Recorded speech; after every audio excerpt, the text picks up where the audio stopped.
Hello everyone, I am Dr. Supriya Malloi from the Department of English of the Bhopal School of Social Sciences.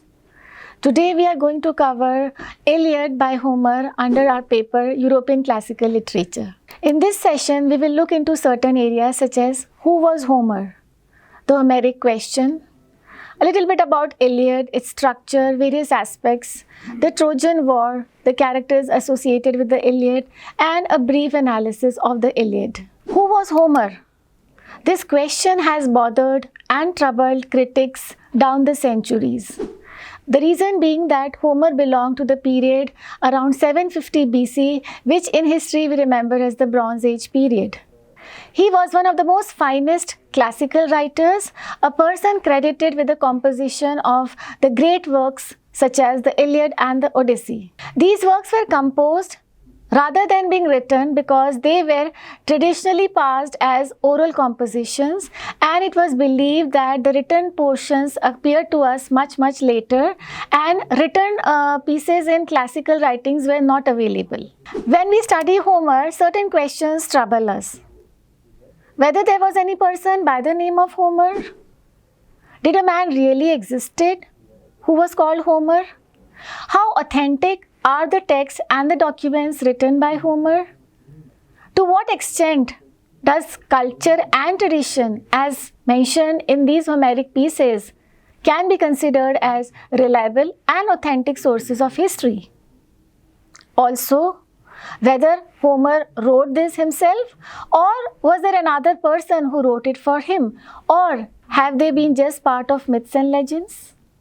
These form part of these various Homeric questions that have perplexed critics during several years of literary history. When we look at Homer's work, we notice that he was majorly a writer of epics. Rather, we can say that it is with Homer that the convention of epic poems gained popularity and a structure.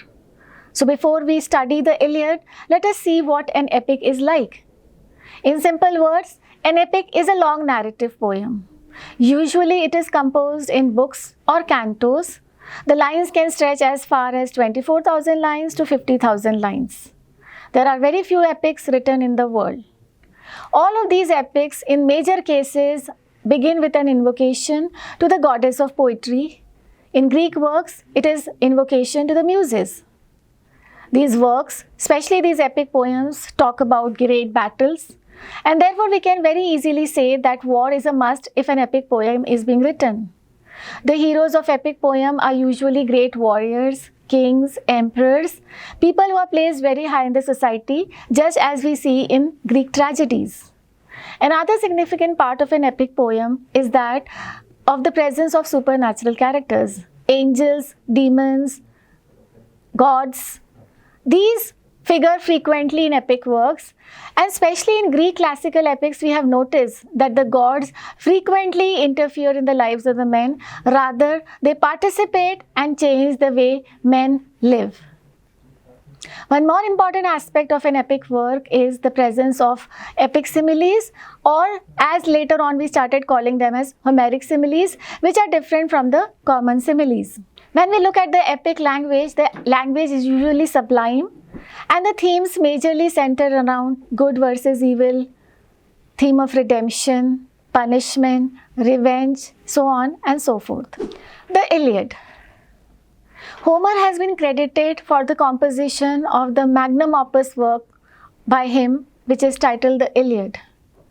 The story of Iliad takes its incidents from the great Trojan War. So before we understand Iliad, it's important to know the Trojan War.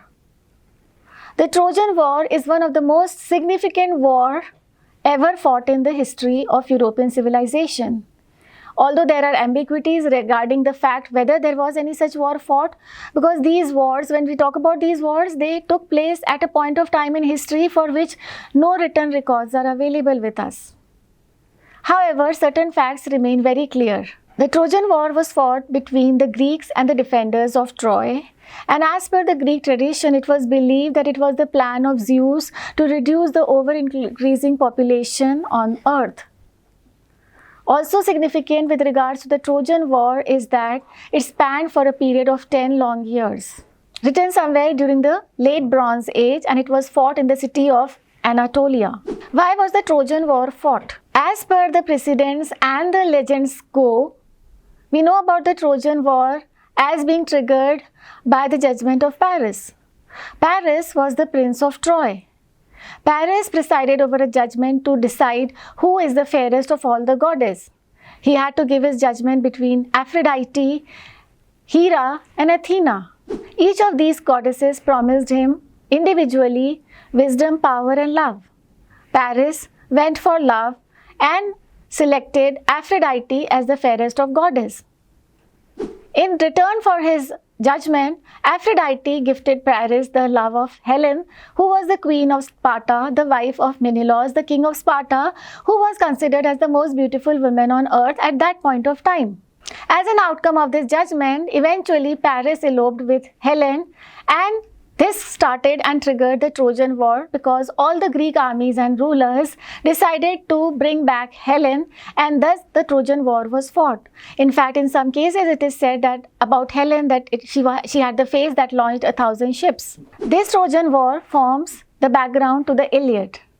Although the Iliad was written in the 10th year of the Trojan War, however, an understanding of the Trojan War became significant in our understanding of the Iliad. Let us look at the structure of the Iliad. It is a long narrative poem, an epic poem, which is composed in 15,693 hexameter, which are also termed as lines of verse. It is divided into 24 books, 24 equal to the 24 alphabets in Greek's language from alpha to omega. It traces the wrath of Achilles. Achilles, the most bravest of all the Greek warriors who fought in the Trojan War, takes place for 51 long days. That means the composition of Iliad covers a period of 51 days, unlike the 10 long years of the Trojan War. So the Trojan War was fought for 10 long years, triggered by the abduction of Helen, and the Iliad is written in the 10th year, almost the close of the Trojan War, and covers a period of 51 days. As we see, the Troy has been taken from the city of Troy, which was also called as Ilium. In this manner, chronicling the deeds of great heroes from the past who helped form a society, the Iliad is an epic poem. Although the Iliad is composed in 24 books, the session will take into account the first 100 lines of Book 1.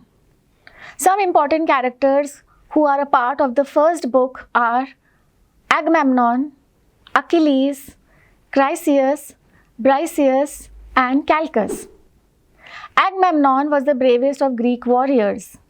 He was the king of Argos. He was the brother to Menelaus, and he joined hands with his brother Menelaus to bring back Helen to Greece. To support Agamemnon, all the Greek rulers joined their hands. Achilles was the bravest Greek warrior who supported Agamemnon at every stage of the war. However, when the Iliad is composed, a dispute arises between Agamemnon and Achilles, which triggers certain incidents which have been mentioned in the Iliad.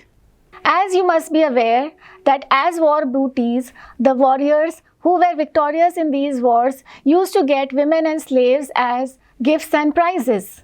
As an outcome of this war, Achilles gets Briseis and Agamemnon gets Chryseis as war booties. Apart from Agamemnon and Achilles, there are three more important characters in the first book which require mention at this stage. Chryseis, she is the daughter of Chryses, who is the priest of Apollo, and Briseis was the daughter of Briseis. She was the war prize of Achilles. Calchas is the seer who can predict future and who is later on called into to find out the reasons for the plague that bothers and troubles the Achaean army. The poem begins in media res, which means in the middle of the poem. Instead of starting from the start, that is the time when Paris abducts Helen, the poem does not begin at that point of time. Rather, it starts from the 10th and the final year of the war. This was a familiar technique with Greek writers because after starting from the middle of the thing, that is in medias res, they would go back and recount the stories of what happened prior to the present incidents. Just as Paris' abduction of Helen triggered the Trojan War, the composition of Iliad is triggered by a small incident that infuriated Achilles, the great Greek warrior. What was this incident? A personal dispute arises between Agamemnon and his close aide and warrior Achilles over a war prize or a war booty whose name is Chryses. Trojan War in motion occurs when Paris, the prince of Troy, stole away from Sparta with the young woman Helen.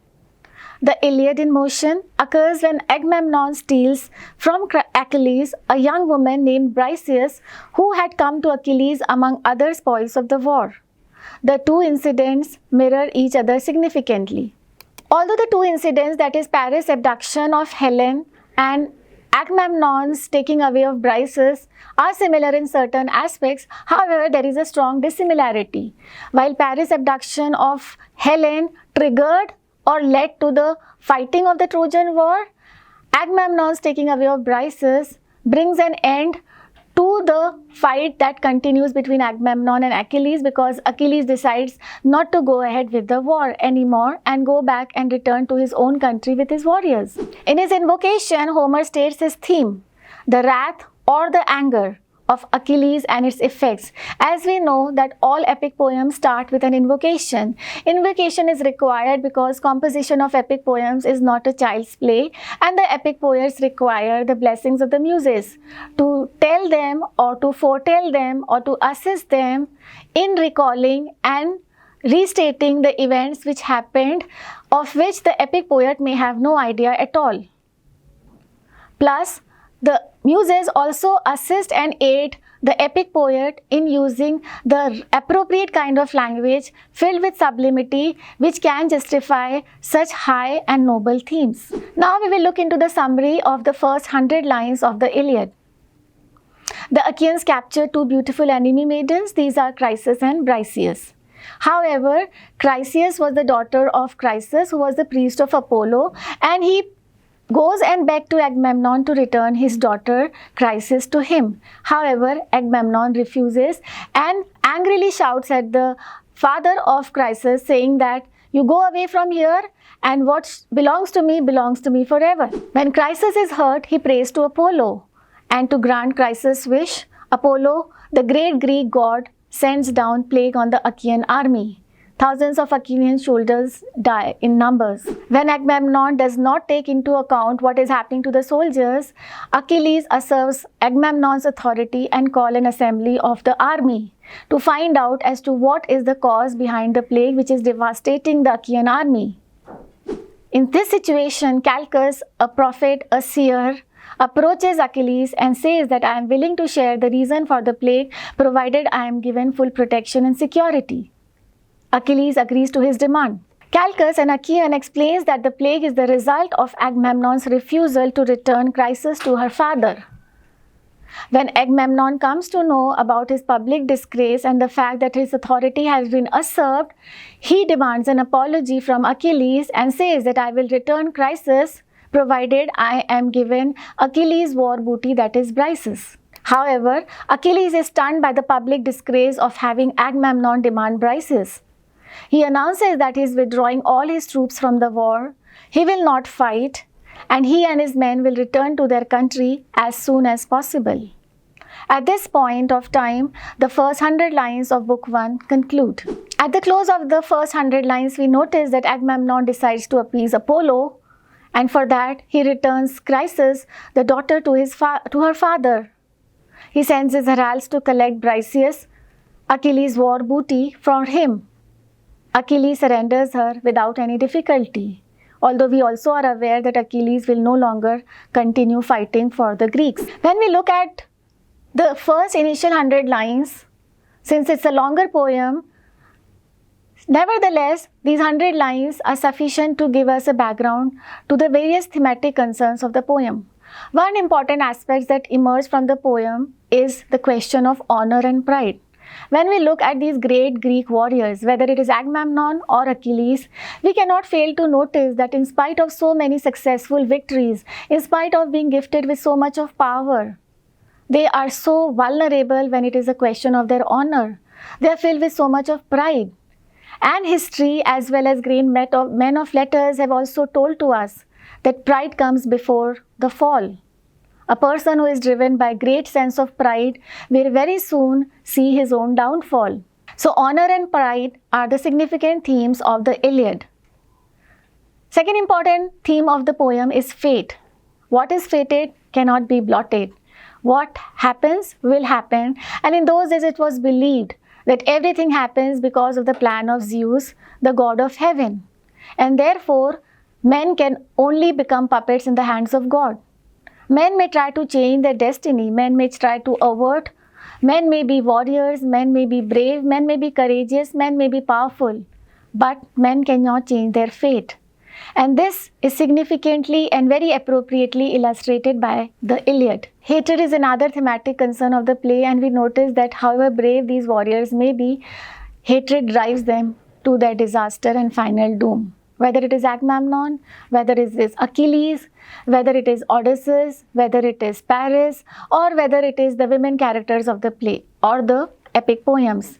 You everywhere find these powerful men and women suffering because of hatred which leads them to take revenge. And finally, the theme of mortality, that is eventual death, runs through all of the Greek works. With that, we come to the end of this session. Thank you.